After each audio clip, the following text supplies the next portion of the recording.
What's up, everybody? Julie's about to burp into the microphone. What's up? This is another episode of my favorite episode of today. We have a return guest and a fan favorite from our Buffy episode. We've got Joey. Julie, what's Joey doing today? I wanted you to read it because I don't know how to pronounce the title of this episode. I'll give it a shot. So you still pass it to me, and I... Season 2, Episode 6 of Community, titled Epidemiology. Woo! Joey, did I pronounce that correctly? I believe that is pronounced correctly. I have no idea what epidemiology means, but... I don't either. My theory, having heard Kathleen say it, is probably the study of epidemics. Interesting. Oh, yeah, that would make sense. Because every episode of Community is named after a class that you could take, and it usually ties into the theme of the episode. Well, I fucking loved this episode, Joey. Yeah, great pick. I've never seen this show. I've never heard of it either. You've never heard of Community? No, I don't. I live under a fucking rock. I swear to God, I don't know any shows. It's really unfortunate for me, but I loved it too. Gave me all the spooky vibes I needed. I was here for it. Not obviously spooky, but you know what I mean? The Halloween vibes. No, it does a great job of celebrating Halloween and spoofing horror movies. And if you've never seen Community, it's a great intro episode. Hopefully you'll keep watching Community and then you'll rewatch it 5 more times. And whenever you're at your lowest point in life, you'll watch it again. I mean, that's what I do. I watched 2 or 3 seasons back when it was live, 10, 12 years ago. I have no idea why I fell off. I guess that was the age where streaming wasn't really that much of a thing. Yeah, I didn't have Hulu. I don't know if it was on Netflix. That's probably why I quit it. So I had to refresh myself just on the character. I got all of it. This cast is so good. They've all gone on to do so many amazing things. I can't even look at Donald Glover without just being especially when he's shirtless later in the episode, I'm just this is America. We watch that music video so much at my apartment, a shit ton. It always makes me feel bad when I remember that Donald Glover is good at everything. Oh, yeah. And I'm not. When he was just I'm going to write comedy, and he was brilliant. And I'm going to be on a TV show, and he was. And I'm going to be a rapper, and he won all these awards. And I'm going to direct a TV show. And now he's the youngest Golden Globe winner or Emmy winner, or probably both. I don't even know. I love him. I love him so much. And if you're listening, Donald Glover, please just come be my best friend. You won't enjoy it, but I will. Oh, he's listening. He listens. He's a fan. Yeah. So Alison Brie is someone who I just started re-loving. I loved her because of Community. And then I saw her in a bunch of things where she's kind of that same character. And she is kind of an annoying character in a lot of things, but I love her in Sleeping with Other People is this movie that she has on Netflix, which I really love. She has a movie called Horse Girl. It's her movie. She wrote it. And I was wow, this is I wanted to like it, but I couldn't. But I listened to her on a podcast, on Dax Shepard's podcast, and she is so charming and I love her. She's amazing. You didn't think Horse Girl would be good? Well, I would watch anything she makes. She's married to Dave Franco in real life. Wow, lucky gal. Which seems so weird to me because he seems so Dave Franco. Yeah. The idea that Alison Brie was yeah, I could marry that. Seems off kilter.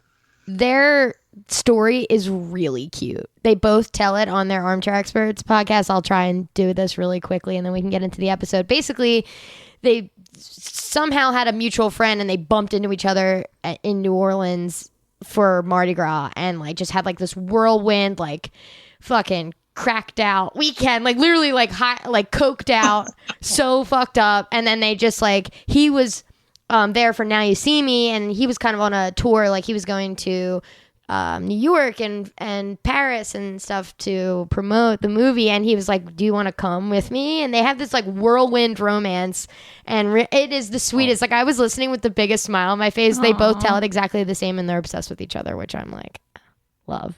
Wow. Finding love in New Orleans is pretty wild. Have you ever been to New Orleans? 3 times. It's a different world. Yeah. I'm surprised you went back. I feel I went once and I was I'm good. I don't have to ever return here. Julia went to school there. Oh, duh. Yeah. Mm-hmm. Duh. That's right. Okay, Joey, back to you. We're going to let you speak. First of all, Julie, can you explain to Donald Glover and the rest of the fans listening what Community is. All right, yeah. Community, very basically, is a TV show about people in community college. And we focus on this group of 7 people. I'm not going to go through them all, but I totally could go through them all. They just happen to all be played by amazing actors, and they're supported by more amazing actors. So every line just always delivers. It's just this really like nice show about people being with their friends. And I think even more than the comedy, it's that sense of friendship that makes you keep going back to the show. It's probably my favorite sitcom of all time. In this episode, is it just staff at this party, or is Troy a student? Yeah, maybe you should go through the characters. Because I was like, I didn't know. Like, I was like, I'm assuming this person's like faculty, and then at the end Troy walks in with like a book bag on, so I'm like, I guess he's a student. Like, I don't really know, like, what kind is this, like a college campus party that they're at right now, or yes. So okay. the wonder of Community is there's a wonderful blend of students and faculty. It takes place at a community college, and they harp on the fact that you can have students who are 70 years old at community college, and you can have really weird faculty members. The main cast, to go through the main cast of Community. So you've got the lead, Jeff Winger, who was a lawyer and lost his job and had to go back to community college. And he doesn't really like people, but now he's friends with all these weird people. And that's his issue, usually. You have Britta, who is the girl that Jeff is attracted to. And Britta is woke. She's super woke. Mm-hmm. She's so woke that it's annoying. Her whole thing is that, like, she just never lets you rest. Then there's Annie, who's super smart, played by Allison Brie. There is Shirley, who is a divorced mother, played by Yvette Nicole Brown, who does an amazing job. You have Chevy Chase playing Pierce, who is a somewhat racist geriatric who just happens to be friends with these people. And then you have my 2 favorite characters, probably everyone's favorite characters. You have Troy, played by Donald Glover, who used to be an athlete and is kind of dumb. And then he goes to community college and he meets his new best friend, Abed. And Abed, for all intents and purposes, is on the spectrum and is a super, super nerd. So these are the 7 characters that make up the main cast. And like so many other good shows like Buffy or Firefly or even Cheers, really everything enjoyable about Community is just these characters playing off of each other and getting into wacky adventures. The supporting cast, you have their Spanish teacher, Chang, who is just a terrible, terrible man. And you have Jim Rash plays the dean, who is just the dean. There's no way to describe him. He's just really kooky and weird. And there's a few other supporting characters. There's a guy dressed as a banana who was in a couple episodes back, and Jeff hates him for some reason. There's an old man named Leonard who's just weird. And then there's a younger guy that they only call Starburns because his sideburns are shaped like stars. So it's almost like The Simpsons, is that in that any given episode you could have like 40 characters. Yep. It's kind of what makes it enjoyable. This episode specifically, since we're in Spooky Month when this is going to come out, is exactly the kind of Halloween episode I want to watch. Decked out, no matter what, even if they're not talking about Halloween, it still looks Halloween. Yep. And like, there's a lot of good ones out here, but this is one of the, I have seen this one before, but again, it was a million years ago. And this was, I swear to God, written specifically for me. It's like a Halloween themed episode to the tracks of ABBA, like just fucking Mamma Mia songs. The entire episode, just so charming, so funny, and exactly what I would like. At the end, when he comes out to Mamma Mia, and I'm like, this is what I would write for myself. If I was doing something heroic, I would put Mamma Mia in the background. 100%. My very first note is that the very first thing I noticed when I started watching this was that Waterloo was playing in the background. Like, that was the very first thing. And then obviously you learn about the playlist and like what it is. But I was like, great work. Love it. It works so well. I would totally see like an entire horror movie just set to ABBA at this point. Literally, it's so good.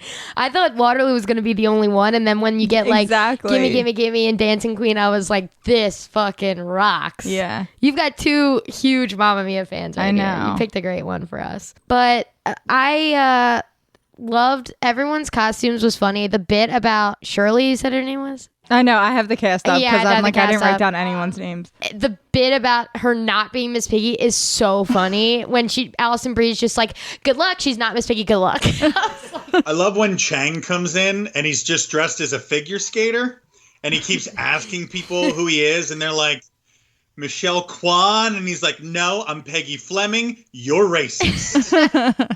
There's so many things that make me laugh. Sometimes just the delivery, like when the dean is on the phone and it suddenly switches to the government and it's like Greendale Community College and he's like, speaking, and it's just the delivery. Or when Jeff goes to lock the door, like get out, and it's locked and he's like, like it's not particularly funny, but it's hilarious. Yeah. It just is. My favorite scene probably in the whole thing, if I had to pick, because I had to watch it twice, because again, like these kinds of episodes are so quick, I couldn't like soak it all in at once. But the whole bit of when they're finally like locked themselves in and the guy in the banana is rattling off the symptoms because he's living them, and then he's like, and the last one, slurred speech, and they're all like, what the fuck? And then when Britta comes in and she's like, you're not special, and then she's like, I got bit 10 minutes ago. Like that whole bit was so chaotic and so good. But I love when Joel McHale's like, I hate you less, that's how much I hate your normal self. Like that's so funny. My favorite bit in that episode is the cat bit. It never fails. They go into a back room and like a cat jumps out and it's like, oh, it's just a cat. But then it keeps jumping out. And I love when Donald Glover screams. He's got that wonderful scream. But when he's like, is someone throwing it?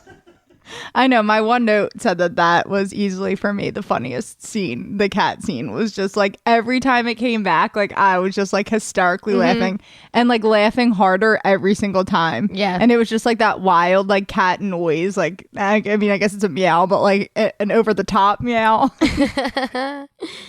Yeah, that's classic making fun of horror films being like, great, we're in a dark basement. This is exactly where I want it to be. There's so many like subtle nods to horror, even like little lines they say when Abed's like, I don't want to be that we've got company guy, all the little zombie jokes. You could tell it was written by people who love horror movies and they absolutely know how to play with the tropes. I don't know how everyone wasn't exactly like, the minute everything started to happen, they're not like zombie outbreak. Everyone's like, there's like something going on. Everyone's turning weird colors and biting people. I'd immediately, my brain would be like, it's a zombie outbreak. We gotta get the fuck out of here. I know. We didn't even talk about what the episode's about. We kind of just jumped into it. We're so guilty of doing that. I know. We kind of are. Hopefully everybody knows what it's about because this is the Halloween episode I watch every year more than any other TV show. The plot is so simple. It's a college Halloween party, and people start turning into zombies, which sounds ridiculous, but it isn't. It's Community. For those of you who haven't watched Community, this is also kind of what Community was famous for. Like, they have a lot of great, funny sitcom episodes, but they would do these homage episodes where they do a movie. They would do an episode that was Goodfellas. They would do an episode that was an action movie or a Star Wars or a Western, and this was their take on a zombie film. And they just do it so bloody well. This is a must for me. It just makes me feel good when I feel like crap, you know?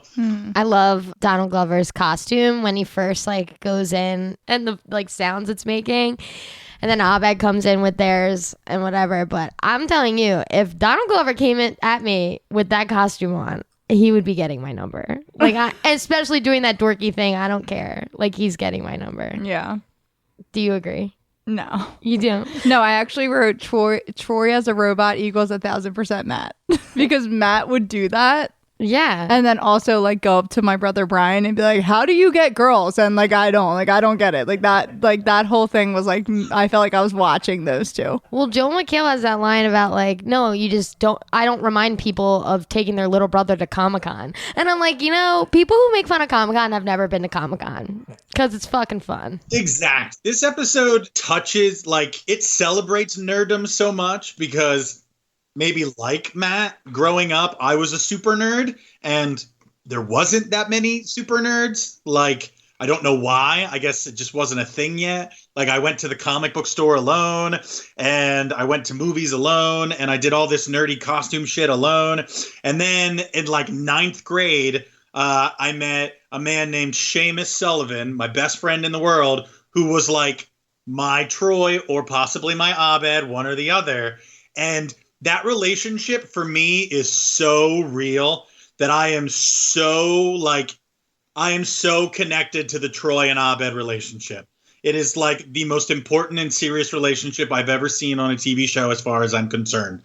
Because like marriage is one thing and having a kid is one thing, but you never forget the first person who was like your nerd boyfriend as far as I'm concerned. Matt, who's your nerd boyfriend? I mean, I was lucky to have a lot of like nerdy friends early on, but probably Jonathan from Geekscape, I think, would be like the true nerd boyfriend, because he was the one that like introduced podcasting into my life and was like, you don't read comics anymore, you gotta read comics, and like got me back into reading comics. And well, and I do want to, because I love this show as well, Abed I think is kind of the glue for the whole show, because as the show continues, a lot of the main cast drop off, and in most shows that wouldn't work, but as long as Abed's there, it still holds together. And part of it is that a big joke in the show, which becomes more and more apparent throughout it, is that Abed is aware that they're on a TV show. Yeah.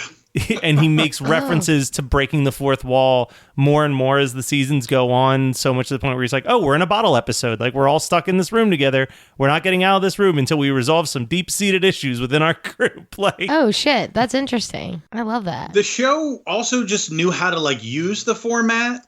Not only were there jokes like in scenes and in dialogue, but if you watched closely enough, like in one episode, Abed disappears and you don't see him in the foreground.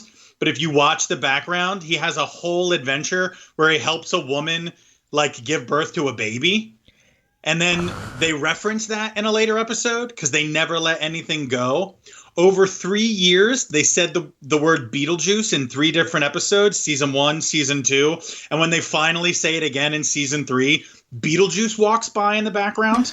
There's so much stuff like that. Even from this episode, like so many sitcoms, like pick stuff up and then forget about it. Like it's just funny for the episode. But even from this episode, like this episode continues Troy's journey into nerddom from being a jock. It sets up a deeper relationship with Jeff and Britta. And Shirley totally winds up being pregnant. From this episode, like for getting banged in the bathroom? Shit. Again, I watched it a million years ago, and then I have a list on my phone which keeps getting fucking longer and longer.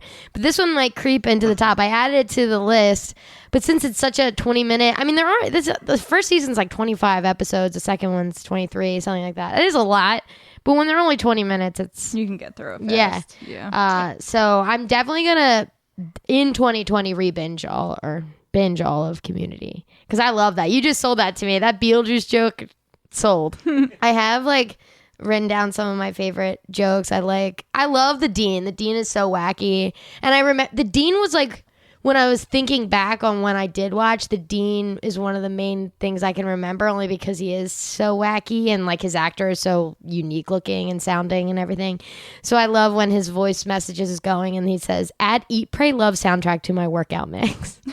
It's so dumb. And I loved the Oscar joke into Chang celebrating the Oscar joke is so funny. And I didn't write it down and butcher it, but he's basically like, 6 hours, what are they watching the Oscar? Or what are they hosting the Oscars? And he just like, zing! Like, it's so funny. I rewound it the first time I watched it because I laughed out loud. And then on the third watch, I guess I was like, wow, that is just still holds up. That's still funny.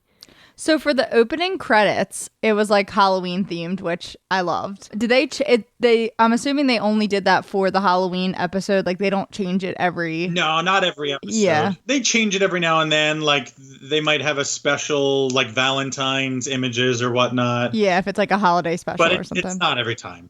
And it's the same little hand thing. I used to love those. Yeah, me too. I did them all the time. I really thought that they were telling my future. They do. Poor. They tell it. Well, I guess, yeah, poor is right. Poor. Poor is right. I'm living that reality. In the Allison Brie podcast episode I was listening to, Dax kind of brings up Chevy Chase because he's known for being very difficult. Mm. And I feel like his character in the show just is him, maybe. Yep. Yeah, it's really unfortunate. I think his character might be better than he actually is, despite the fact that Pierce plays an old racist character. It at least comes from a place where you're like, I guess I can understand this. Pierce clearly has gone through terrible things in his life and he's had bad influences. But Chevy Chase is apparently just like worse than Pierce. I hate it actually because years later I found out that Chevy Chase just like made Community a nightmare for Donald Glover because he was just racist all the time around Donald Glover, which no one should make Donald Glover sad ever, as far as I'm concerned. No, that's a crime. Yeah, she was basically said something along the it's been a while since I listened to the episode, but something along the lines of being like, it's not like he always meant harm, but he would just be saying things and we'd all have to just be like, because then there was the Dan Harmon stuff too. Like there was a lot of issues with this. So I was like, that sucks because there was just something that came out about Charmed where the two main actresses from Charmed like fucking hated each other. And you're like, that is so sad. That makes me be like, I mean, I'm sure the Community cast loves each other, sans Chevy Chase, but like knowing that the two, because Julia just started watching Charmed and she was like, you should watch it with me. And I'm like, I just found out like 2 days ago that they hate each other. So it kind of is off-putting. Yeah. It's weird. Yeah. I always hate when you find that out when it's like a couple. Like, imagine if we found out that, like, Peyton and Lucas hated each other. Well, Brooke and Lucas did hate each other. They did? Oh, my God. They were married for a year. We're talking about Chad Michael Murray and Sophia Bush. And I didn't know that they were ever married. They got married after season 1 of One Tree Hill. Like, and real then life. got divorced within 9 months.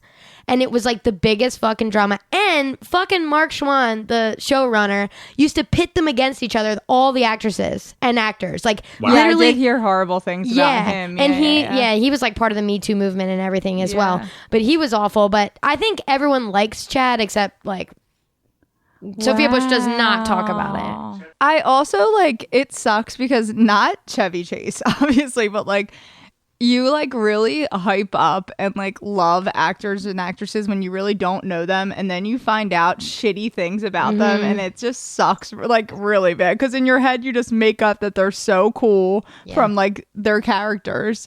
Like I mean, I heard horrible things about Izzy from Grey's. Oh, Katherine Heigl. Yeah. So it was like before I watched Grey's, so and every time I see her I'm like, fuck Katherine Heigl. Every time. Yeah. I can't like her. I don't know. Like, she's a little difficult. Like that was the rumors that she's difficult to work with on set, but like Justin Chambers still loved her and certain people still loved her. So it made me just believe that I don't think she's an awful person. I just think she's like maybe a brat to work with, which is different than being a fucking awful person like Chevy Chase. True. Yeah. If it helps, apparently, I mean, just the rest of the Community cast loves each other. Yeah. They recently did a table read for charity during the terrible year we're all living through, and everyone but Chevy Chase was there, which worked because they did the episode where Chevy Chase dies. And it's clear that they love each other so much and they're always so friendly and sweet. So if nothing else, like Community is like hanging out with all your best friends and that one friend that you all put up with for some reason. Oh, yep. I had two like stupid lines that made me laugh really hard. The one is when Shirley and Chang are in the bathroom together and she says, I'm gonna die as Miss Piggy. That like made me laugh really hard. Well, just because she's like, everyone's like, she's not Miss Piggy. She's not Miss Piggy. She's like, I'm just gonna die as Miss Piggy. I'm gonna die as Miss Piggy. And then when she's at the party and that like old man dressed as a pumpkin comes up to her like he's like already a zombie and she's like, you better back that pumpkin ass back or I'll make a pie. I love the stupid line. I mean, I just love Donald Glover, but the line, Annie, what big hands you have in your face. Yeah. When he turns into a zombie, he's like, okay, I've been bit, y'all. Congrats. You do what zombies do. Yeah. That actually was the other one that like killed me. I'll probably watch this episode again before Halloween time. Totally. Well, I might start Community again before Halloween time, so I will get to it at some point because I'll just blow through them. But I would also like to recommend the season 1 Community Halloween episode, which doesn't have a crazy plot device or anything. It's just people hanging out at a Halloween party. But that is also a really good one. I usually watch those two back to back. Nice. I'm in. Yeah, that entire scene with Mamma Mia playing in the background is so good. I know. We didn't even talk about like why there's a zombie outbreak, quote unquote. It's like they're calling it like rabies and stuff. It's literally because army supply. What is it? Yeah, it's like army surplus food. And he's like, on the cover, it's like Whiskey Tango Foxtrot 997. I know. Delicious. Sounds delicious. Yeah, I mean, they're like the taco meat. Yeah. It's delicious taco meat. Like, ew, what the fuck?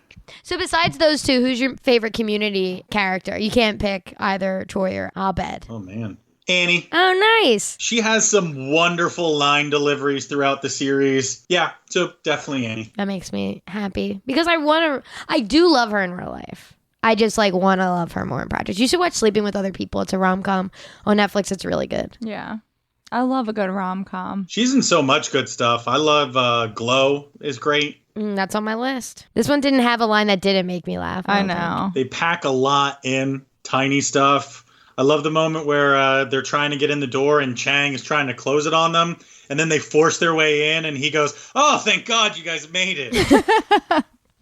I love that. That scene in that room is really funny. Every back and forth is hysterical. Yeah. And then, of course, like the very ending where he gets the voicemail from Chang and he's like, "I slept with Shirley." Like, I don't even know what like the gist of it is, but he's like, Troy's like, "Why'd he call me?" Yeah.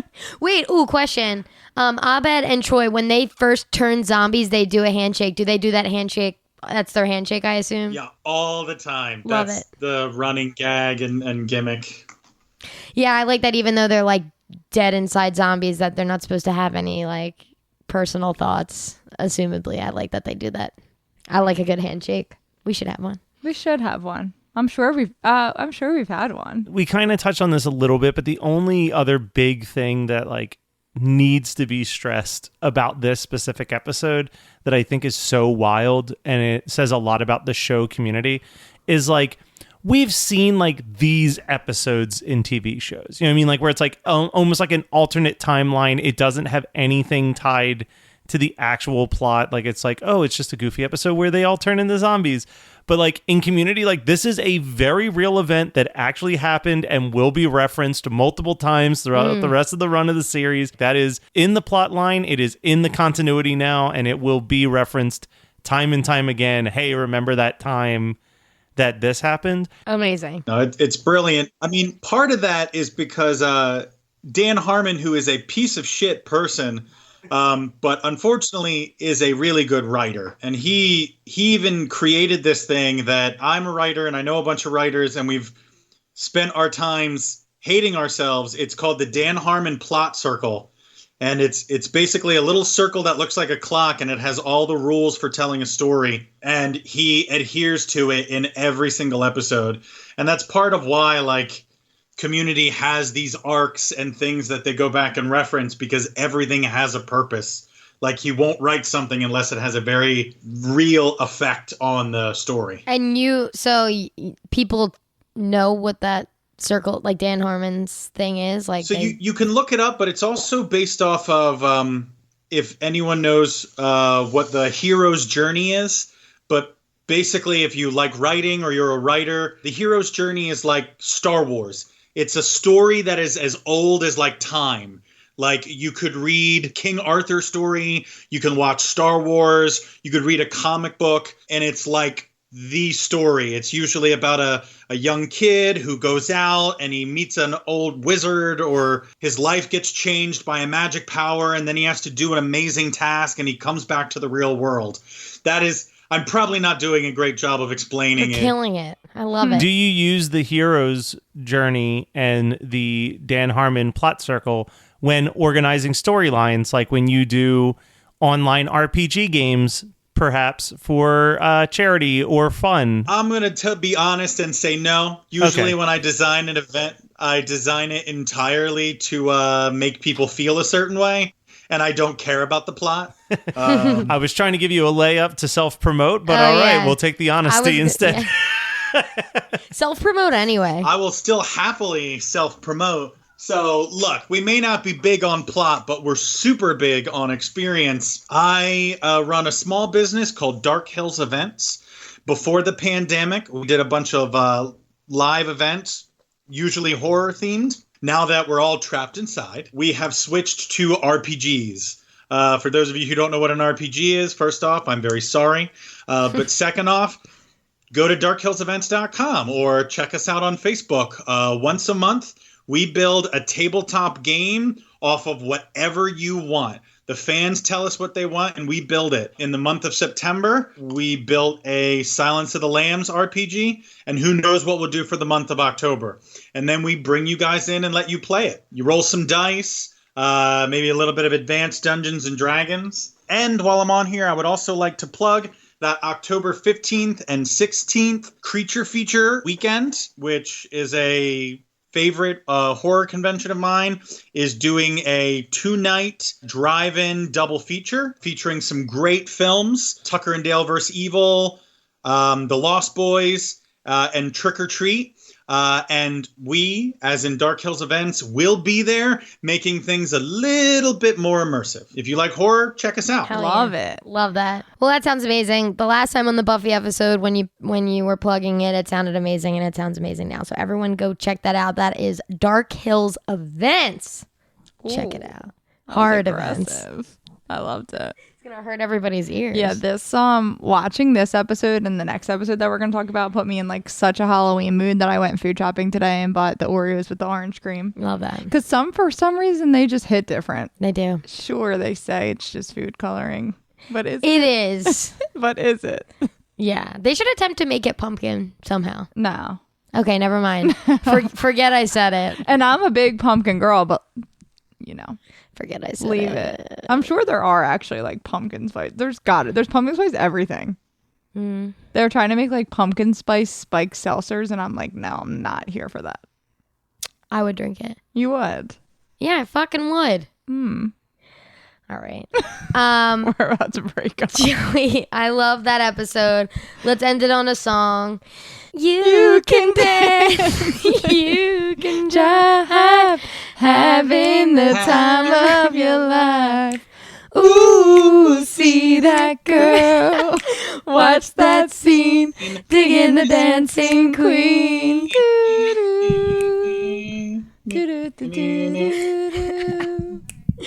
All right, again, that was Joey. What an episode. Thanks for coming back.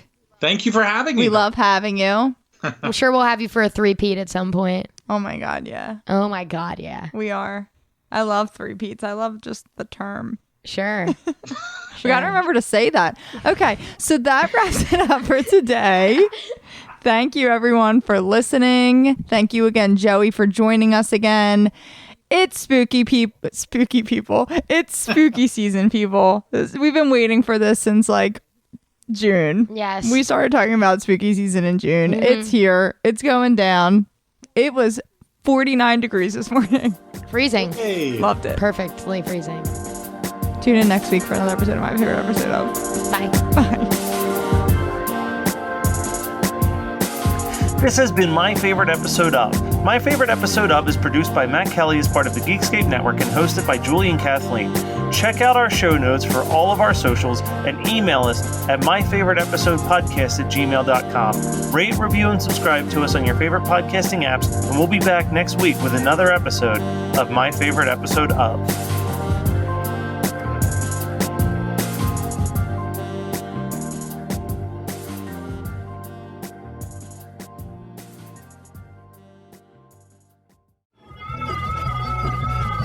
You're listening to the Geekscape Network.